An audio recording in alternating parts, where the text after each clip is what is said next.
ना ही उनको पैसे का मैनेजमेंट करना आता है। वो डेली खाते पीते हैं और इसी को सोचते हैं कि हम राजा की ज़िंदगी जी रहे हैं।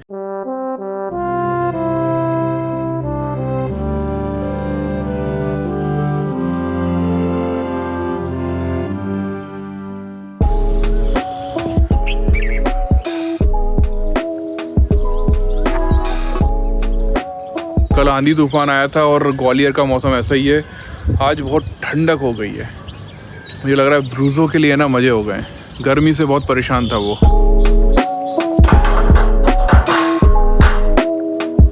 जो पुलिस वाले मेरे घर आए थे ना, वो मेरे हॉल में लगी फैमिली फ़ोटो की है ना चुपचाप से फ़ोटो खींच के ले गए। उनको लगा कि किसी ने देखा नहीं, लेकिन मेरे कैमरे में वो कैद हो गया। और जब मेरे घर से निकले ना, तो मेरे कॉलोनी के एक व्यक्ति के घर घुस गए और वहाँ पर चेकिंग करने लग गए। मतलब मैं समझ नहीं पा रहा था वो करना क्या चाह रहे थे। क्या वो ये दिखाने की कोशिश कर रहे थे कि भाई इनके यहाँ पुलिस आई है और ये बात पूरे मोहल्ले को पता चल जाए। अब उनको ये नहीं पता है कि मैं ऑलरेडी ये कहानी है ना पूरी दुनिया को सुना रहा हूँ और हर एक चीज़ सबको बता रहा हूँ, क्योंकि मुझे पता है कि ये कुछ ना कुछ गलत करने वाले हैं। क्योंकि पुलिस वाले जो है ना वो इसी तरह से दबाव बनाते हैं। ये लो, इसको आपकी याद आ रही थी, ये वापस आ गया। रिटर्न आ गया। ये जो एक ऑर्डर है 28 अगस्त 2021 का, 28 अगस्त 2021 का मतलब हुआ ऑलमोस्ट 10 महीना पुराना ऑर्डर। ये वॉल्यूम्स का ऑर्डर है और है ना, जिस समय ये ऑर्डर बुक किया गया था, प्री ऑर्डर बुक करते थे हम लोग। मतलब ऑर्डर बुक करने के बाद हम लोग गवर्नमेंट के पास जाते थे और उनसे वो वॉल्यूम्स लेकर आते थे। लेकिन उसी टाइम है ना कुछ ऐसा हुआ कि वहाँ पर वॉल्यूम्स मिलना बंद हो गए और ऑलमोस्ट है ना 8-9 महीने बाद मिलना स्टार्ट हुए हैं। और ये ऑर्डर है ना अब जा रहा है।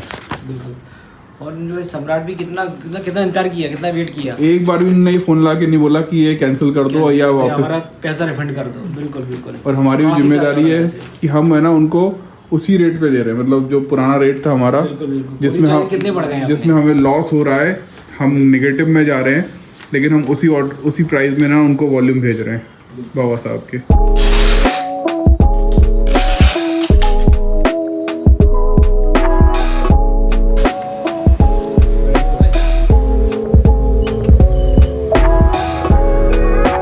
Sir, we are with you. Don't panic. You have massive online support in term of followers. भाई stay strong. आप जो करते हो वो बहुत लोगों को इंस्पायर करता है। सब आपके साथ हैं। जय भीम। पहले ये मुकदमा होता ही नहीं, जिसने कर दिया उसे भी डरा धमका के हटवा दिया जाता था। अपनी हिम्मत मत हारने दो ना, दोनों मिलकर डट कर सामना करना। बहुजन समाज हमेशा आपके साथ रहेगा। I stand with you.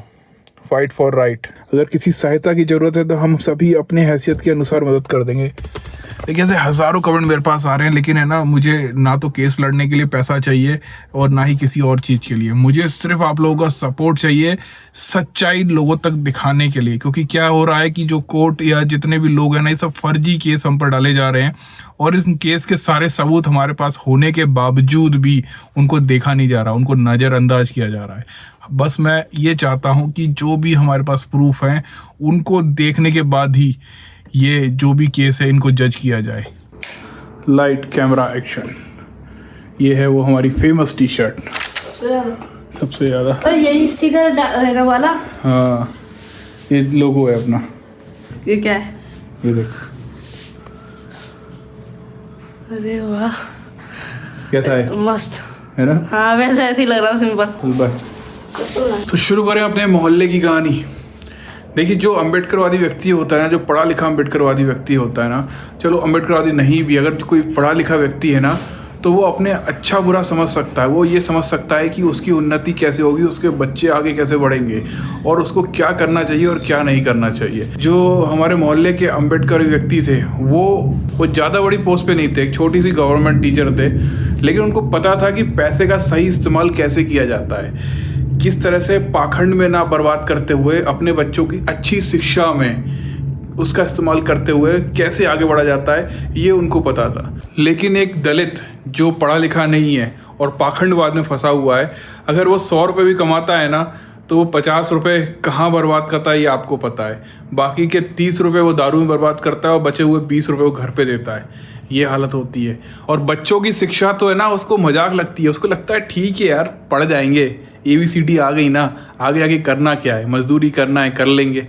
तो उस तरीके से बाकी के जो दलित होते हैं ना, वो ना तो कभी अच्छा घर बना पाते हैं, ना कोई गाड़ी खरीद पाते हैं, ना ही उनको पैसे का मैनेजमेंट करना आता है।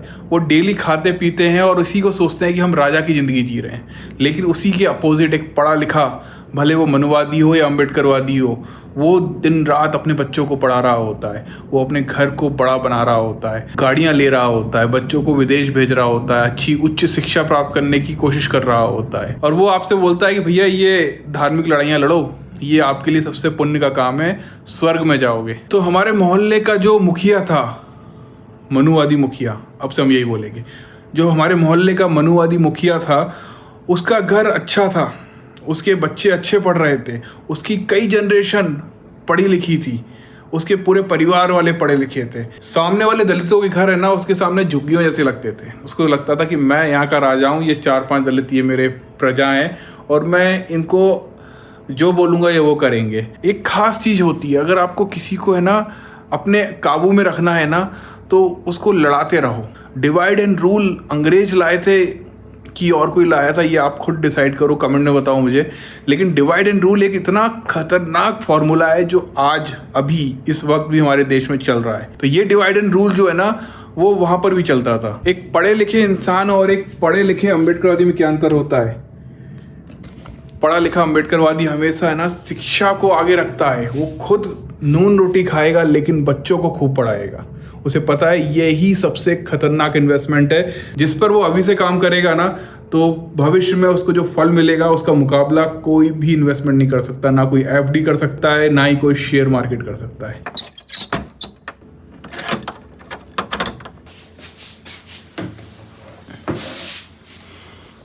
तो जो अम्बेडकरवादी व्यक्ति था, जो मोहल्ले का अम्बेडकरवादी व्यक्ति था ना, उसने दिन रात मेहनत करी, एक एक पैसा जोड़कर अपने घर में लगाया, घर को अच्छा सुंदर बनाया। लोग ये कहने लगे थे यार ये तो सफ़ेद महल की तरह दिखने लग गया है। अपने बच्चों को अच्छी शिक्षा दी, और यही बात जो है मोहल्ले का जो मनुवादी मुखिया था उसको खटक गई। मतलब कहाँ उसका घर एकदम से इतना बड़ा हुआ करता था और अब वही घर उसके घर के सामने झुग्गी जैसा लगने लगा था। आपको पता है ना, मनुवादियों के पास एक झूठी शान होती है और वो ही सब कुछ होता है उनका। लेकिन वो शान अब ना खत्म होने लग गई थी, लोग अब इतनी सुनते नहीं थे उस व्यक्ति की। मनुवादी मुखिया ने अम्बेडकरवादी के घर के बगल वाले दलित को भड़काया, कहा कि देख तेरा घर तो कहीं दिखता ही नहीं है, इसका घर बिल्कुल सामने है और तेरा घर तो इसने कहीं दबा दिया है। इंसान का दिमाग खराब होता है ना, वो कुछ भी करने लग जाता है। और उस दलित ने अपने घर को नाजायज तरीके से आगे बढ़ाने की कोशिश करी। इसी बात पे विवाद हो गया और ये विवाद लगभग 10 साल चला और आखिरी में जीत उसी की हुई जो सही था। अम्बेडकरवादी ने ये केस जीता, उस दलित ने माफ़ी मांगी। अगर वो माफ़ी नहीं मांगता तो उसको लंबी सजा हो सकती थी। 10 साल केस चलने का मतलब आप समझते हैं कितना पैसा बर्बाद हुआ, कितना समय बर्बाद हुआ। ये सारा कुछ जो है वो अपने परिवार को आगे बढ़ाने में लगाया जा सकता था, लेकिन किसी ने भड़काया और ये आपस में लड़ गए। लेकिन आखिरी में उस व्यक्ति को माफ़ी मांगनी पड़ी, वरना जेल हो जाती। लेकिन एक मनुवादी ने 2 दलितों को लड़ा दिया और तमाशा देखा। जो दलित व्यक्ति था ना वो तो बर्बाद हो गया, लेकिन अम्बेडकरवादी व्यक्ति को ये पता था कि पैसे और टाइम का कैसे मैनेजमेंट करना है। लेकिन ये 10 साल का जो असर उसके बच्चों पे पड़ा ना, वो खतरनाक था। बच्चे है ना बहुत जल्दी मैच्योर हो गए। वो छोटी उम्र में ये सीख गए कि संघर्ष कैसे किया जाता है, सच्चाई के लिए कैसे लड़ा जाता है। इन शॉर्ट डेंजर हो गए। उस मनुवादी ने ना फिर से एक चाल चली। मोहल्ले में एक दलित व्यक्ति आया था, एक नया दलित व्यक्ति आया था जो कि पुलिस में था। उस पुलिस वाले से बोला कि यार ये जो व्यक्ति है ना, ये ज्यादा ही अम्बेडकरवादी नेता बनता है, बहुत बामसेब के कैडर्स वगैरह लिए हैं इसने और ये किसी के सामने झुकता नहीं है। तुम भी कुछ बोलोगे ना तो ये तुमको भी उल्टा जवाब देगा। मनुवादी व्यक्ति ने दिन रात माहौल खराब किया और आपको यकीन नहीं होगा कि फिर से एक और विवाद हुआ और ये विवाद 5 साल चला। 5 साल फिर से बर्बाद हो गए और आखिरी में उस पुलिस वाले व्यक्ति ने बकायदा हाथ जोड़कर माफ़ी मांगी और ये बोला कि मुझे भड़काया गया था, मैं आपके प्रति इस तरह के काम नहीं करना चाहता था। ये जितने भी केस हुए थे ना, ये बिल्कुल फिल्मों की कहानी की तरह लग रहा था। कोई हाथ में ना चेन लगा के घूम रहा है, कोई शर्ट में से कटार निकाल रहा है, और तो और घर के सामने एक पूरी की पूरी गाड़ी में आग लगा दी गई। आप लोगों को मजाक लग रहा होगा, लेकिन ये सारी बातें सच हैं और हर चीज का सबूत है। अब आप सोचो कि एक गवर्नमेंट टीचर ने क्या क्या झेला होगा। धीरे धीरे मनुवादी व्यक्ति के जो चेहरा है ना लोगों के सामने आने लग गया।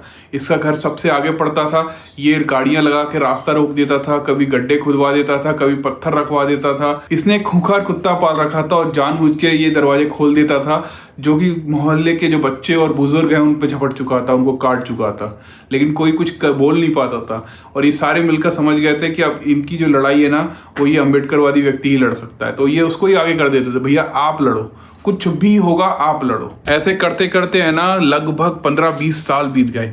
ये मनुवादी व्यक्ति को अब समझ आने लग गया था कि ये व्यक्ति काबू में नहीं आने वाला है। उसने जो भी गैर कानूनी हरकतें की उसका संवैधानिक रूप से जो भी जवाब हो सकता था वो इस अम्बेडकरवादी व्यक्ति ने दिया।